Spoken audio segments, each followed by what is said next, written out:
morning, everybody. My name's Darlene and I have Parkinson's. Start of another good day. We are at about 2:30 in the afternoon. We have been up for quite a while. My home care worker was a little bit late this morning because she had an emergency before me, so I was a little later in getting up. But we have had a good morning. I just came in from outside. It was a cooler day, but it's lovely. Like the cooler weather is nice and comfortable to sit in. In the afternoon, the sun blazes on our veranda, so it gets hot. Gary has pre-prepared most of the ingredients for dinner tonight. He's making us a hot top salad, which is something that was popular in the Maritimes, and we really enjoy it. It's traditionally made like with a Caesar salad below it, and then teriyaki stir fry put on the top. He's doing his with steak on the top, and we're having the salad below it.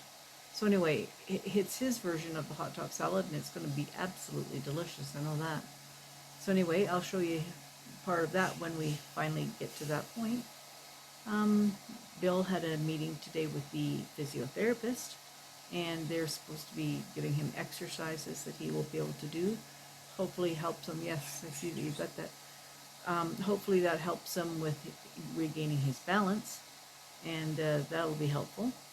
And so I'm just going to just do the opening part here, and then a little bit later, Gary said he'll read just a little something to you, give you a taste of what he writes when he writes. He's a very good writer. And so we'll bring him in to do that. Oh, my mouth is so dry, I got spit that's showing. Sorry, I didn't mean to do that. Anyway, and if you see the lovely pictures, I've got them up behind me now. So I'm enjoying the fact that my corner is starting to be my corner again. Anyway, I'm going to stop here, and I'm going to come back in a little while, and we'll re-pick it up. Gary has decided that he will read just a little piece at the beginning of his book, just to give you a taste of what he does. Here he is. Okay, regardless of what you heard so far about that, I'm a writer. I write books, but I do not get them published. It's a hobby. A hobby only. Okay. Anyways, by request, here's my author's note on one. I suppose a little context into how this story came to be might be helpful before you begin. The story itself is fiction, except for four things. First, there really is a girl in a bottle with a music box attached. It belongs to a friend of mine and resides amidst the plethora of knickknacks in her home. Second, a cat in a bookstore really did guide me to a book that I was searching for. Third, I actually do care for my father, and he was alive and well at the time of this writing of this book. Fourth, the teller of this story is really just a voice in my head. These four things by themselves are interesting, and they are based in the real world. But it took quite a while to come up with some way to connect them. I finally did, and the story which follows is the outcome of that process. It is told through the eyes of a character by the name of Timothy Sane. It is pure, it is from the heart, and it shall never be sold for profit.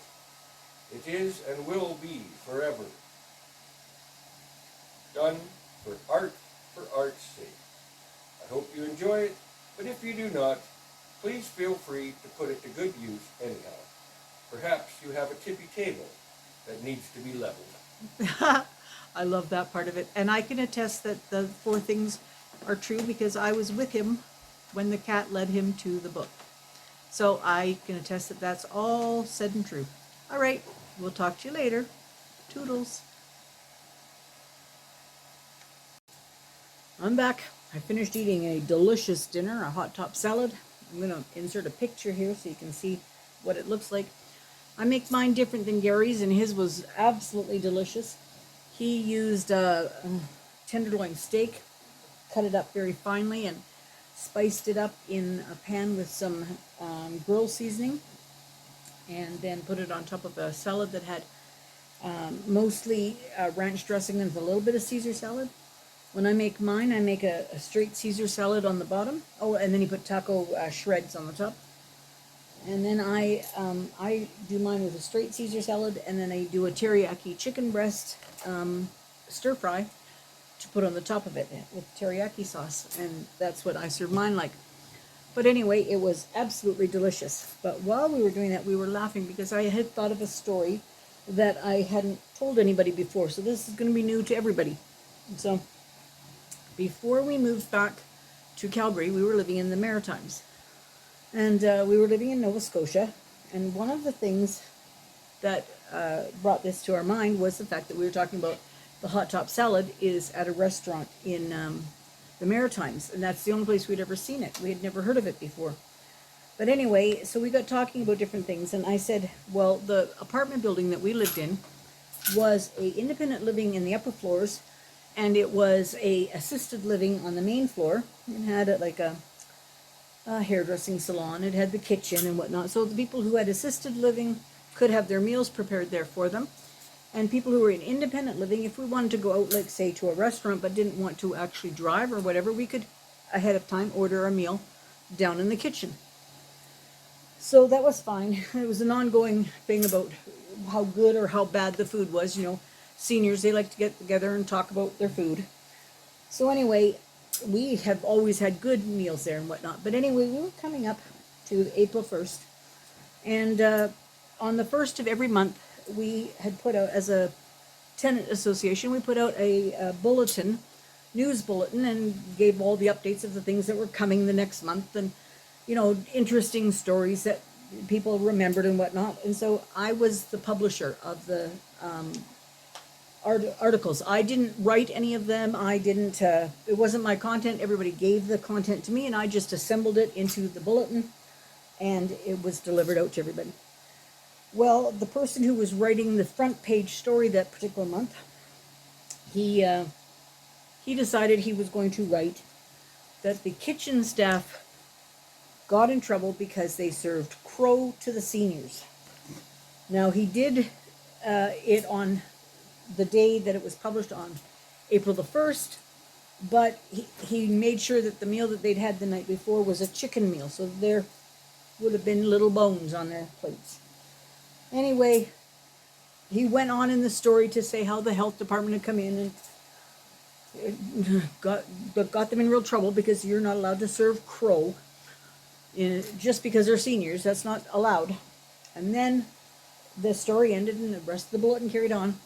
And the very bottom thing, in large letters at the very bottom of the last page, it said, "I hope you enjoyed our April Fool's joke from page 1." That's all it said.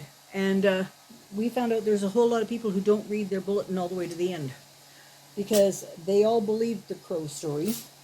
It became the topic around the whole building about how they had served this crow to them. And Norm had quite a bit of explaining to do for how he thought that was funny. But I thought it was hilarious. I personally thought it was hilarious. But anyway, I think that after that, their April Fool's jokes were probably curtailed a little bit. Anyway, I'm not going to go on a lot tonight. I'm just, because I want to listen. Gary's going to read me a couple more chapters out of his book. And I want to just listen attentively to that. And then I maybe will have a shower or something because it was a lovely day today and I'm kind of sticky. All right. Hope everybody's having a good day. We'll talk to y'all tomorrow. Bye-bye.